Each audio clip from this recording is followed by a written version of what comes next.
Chapitre XXI de la vampire par Paul Féval. Chapitre XXI. Pauvre Angèle. Jean-Pierre Sévérin, dit Gâteloup, et Germain Patou étaient seuls tous deux, non plus dans le salon, mais dans la chambre qui confinait à la cachette. Jean-Pierre avait voulu mettre une porte de plus entre lui et la curiosité des agents. Ils étaient assis l'un auprès de l'autre, sur la marche ou caisson que la coutume plaçait, dans toutes les vieilles maisons, au-devant des croisées. C'était l'unique siège que présenta désormais l'appartement. Chacun d'eux avait à la main un de ces papiers qui contenaient des cailloux. La chandelle était par terre. Il se penchait pour lire, et les cheveux blancs du gardien tombant en avant inondaient son visage. On entendait sa respiration siffler dans sa gorge. Sur le papier tremblant que tenait sa main, des larmes coulaient. « Pauvre Angèle !» murmura Germain Patou, qui avait aussi des larmes dans la voix. « Pauvre Angèle !» répéta Gâteloup d'un accent profond. « Elle n'a pas songé à sa mère. »« Elle n'a pas songé à vous, patron, » ajouta l'étudiant en médecine. « Vous l'aimiez autant que sa mère. »« Penses-tu qu'elle soit morte, Germain ?» demanda Gâteloup. Patou ne répondit pas. Il lut. « René, mon René chéri, tu m'avais promis de m'aimer toujours. Je ne craignais rien, car il n'y a personne sur la terre qui soit aussi noble, aussi loyal que toi. Et puis, nous avons notre petite Angèle. Est-ce qu'on abandonne un chérubin dans son berceau? J'ai fait un rêve, René. Écoute-moi, je vais te dire tout. Je suis bien sûre que c'est un rêve. Tu es dans cette maison, je le sais. Je t'y ai vu entrer, et tu n'es pas revenu. Mais peut-être te retient-on de force. Oh, elle est belle, c'est vrai. Je n'ai rien vu de si beau. Est-ce qu'elle t'aime comme moi? René, ce n'est pas la mère de notre petit ange. Je lance ce papier sur la fenêtre de la chambre où je t'ai vu. Tu le liras, si tu reviens encore à cette croisée, songer et regarder le vide. Pauvre ami, tu souffres. Je voudrais ajouter tes souffrances aux miennes, je voudrais te faire heureux au prix de tout mon bonheur. J'étais là, sur cette borne qui est en face de la croisée, de l'autre côté de la rue. Regarde là. Je croyais que tu me voyais. Quelles idées on a dans ces instants où l'âme chancelle.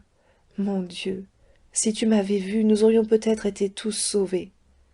J'ai eu tort de ne pas t'appeler, de ne pas m'agenouiller les mains jointes au milieu de la rue. Tu es bon, tu aurais eu pitié.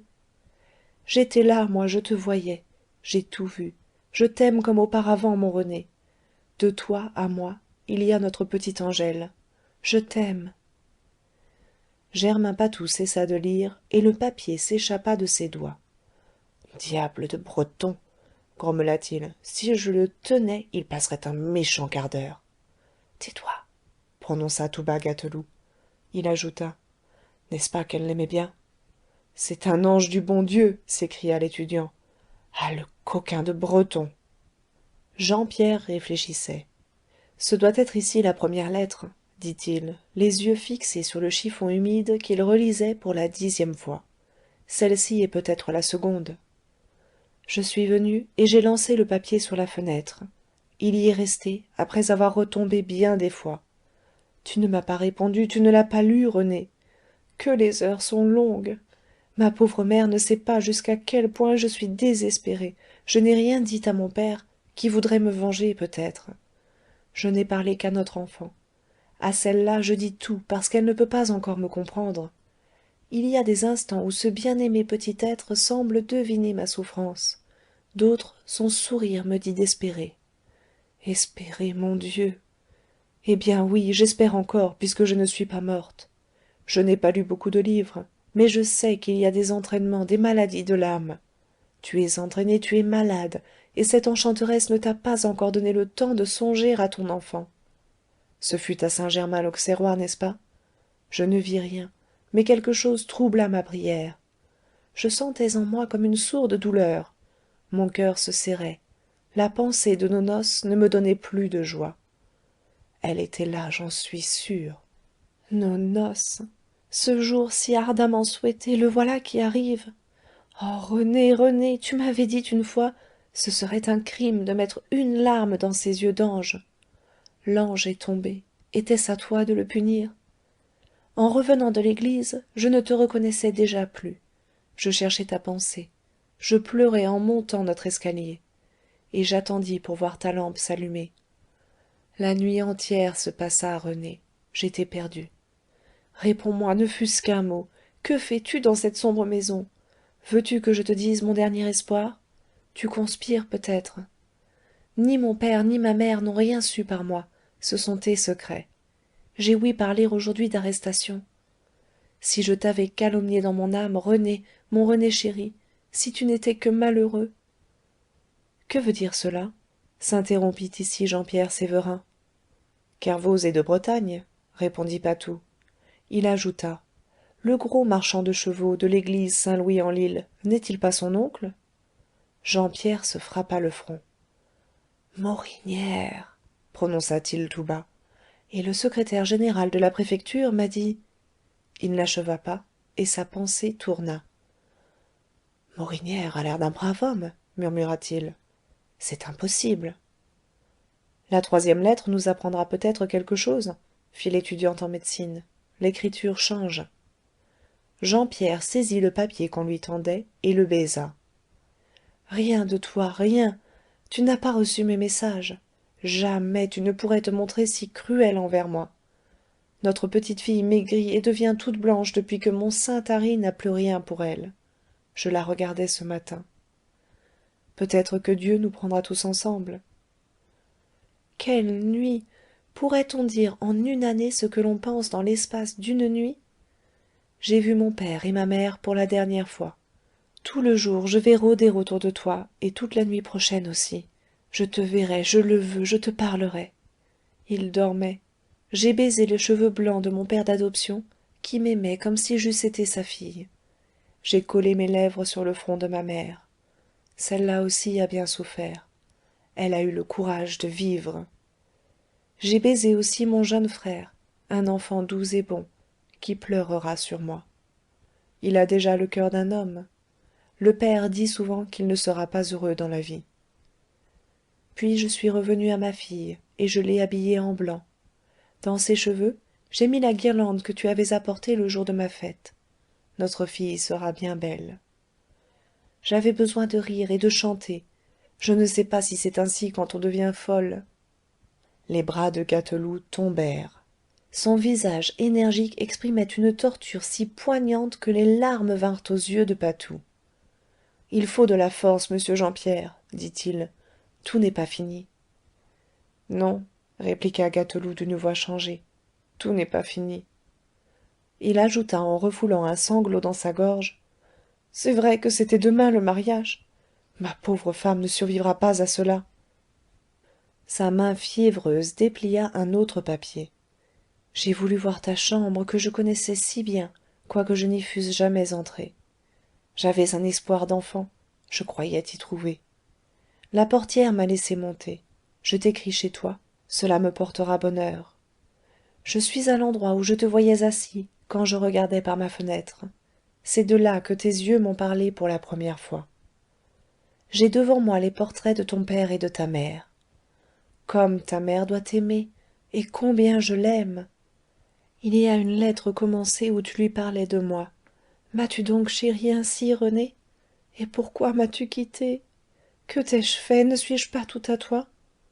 Il y a là aussi un mouchoir sanglant avec des armoiries et une couronne. Je ne peux pas rester ici. Il faut que j'aille à toi et que je te cherche.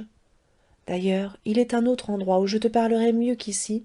C'est près du pont Marie, sous le quai des Ormes, là où nous nous assîmes entre le gazon et les fleurs, écoutant les murmures du vent dans le feuillage des grands arbres. Je ne suis pas folle encore, va. J'ai bien de l'espoir depuis que j'ai vu l'image de la Vierge dans la ruelle de ton lit. Tu ne m'as pas oublié. Tu es prisonnier quelque part. Je te délivrerai. René, mon René, ma vie, j'ai baisé le portrait de ta mère. Est-ce la dernière? Demanda Gâteloup, d'une voix qui défaillait. Non, répondit Patou. Il y a celle qui est écrite avec du sang. Lis, murmura le vieillard. Je n'ai plus de force. Germain Patou essuya tranquillement ses yeux mouillés, dont les paupières le brûlaient. Tout un jour encore, tout un long jour. Où es-tu? Les gens du quartier me connaissent et m'appellent déjà la folle. J'ai jeté les 2 lettres avant l'aube. N'as-tu pas entendu les cailloux frapper contre les carreaux? J'ai regardé. On ne voit rien. J'ai appelé. Tu n'as pas répondu. Puis les passants sont venus avec le soleil, et je me suis mise à rôder autour de la maison maudite. J'en ai fait 10 fois, 100 fois le tour. J'ai heurté à la porte par où tu étais entré. Une vieille femme est venue qui parle une langue étrangère. Elle m'a chassée, me montrant les longues dents d'un chien énorme qui a du sang dans les yeux. Je suis sur le banc, auprès du pont-marie. Les arbres murmurent comme l'autre fois. La Seine coule à mes pieds. Comme elle doit être profonde. Je t'écris avec un peu de mon sang, sur la page blanche de mon livre de messe, que j'avais emporté pour prier. Je ne peux pas prier. Mes pensées ne sont plus bien claires dans ma tête. Je souffre trop. Il y a une pensée pourtant dans ma tête, qui éclaire et qui revient toujours. Je n'essaye plus de la chasser. Je ne me tuerai pas toute seule. Je prendrai ma petite Angèle dans mes bras, avec sa robe blanche et sa couronne. Je l'emmènerai où je vais. Que ferait-elle ici sans sa mère? Cette fois, je lancerai ma lettre à travers le carreau. Peut-être qu'elle arrivera jusqu'à toi. Puis je reviendrai ici, sur ce banc. Au matin, si je n'ai pas de réponse, j'irai prendre ma petite Angèle dans son berceau. La petite fille est-elle encore chez vous? Demanda tout à coup l'étudiant en médecine. Oui, répondit le gardien d'un ton morne. Puis, se parlant à lui-même et d'une voix que l'angoisse brisait, c'était elle, poursuivit-il. Elle n'a pas eu le temps de doubler son crime en sacrifiant son enfant. Son crime, s'interrompit-il avec une soudaine violence. Quand l'excès du malheur a produit le délire, y a-t-il encore crime? Je suis vieux, je n'ai jamais rencontré d'âme si douée ni si pure. C'était elle. Tu ne me comprends pas, garçon, et je n'ai pas le courage de me faire comprendre. C'est elle que je vise au lieu même qu'elle désigne, entraînée et saisie par le démon du suicide. Vue de mes yeux, entends-tu, comme je te vois, et le reste dépasse tellement les bornes du vraisemblable que les paroles s'arrêtent dans mon gosier. Un monstre, un être impur lui a pris sa vie angélique, et la prodigue à toutes sortes de hontes. La vampire. L'œil de Patou brilla. J'ai lu, la nuit dernière, le plus étonnant de tous les livres, prononça-t-il à voix basse. La légende de la goule Addhéma et du vampire de Sandor, imprimée à Bade en 1736 par le professeur Hans Spurzheim, docteur de l'université de Presbourg.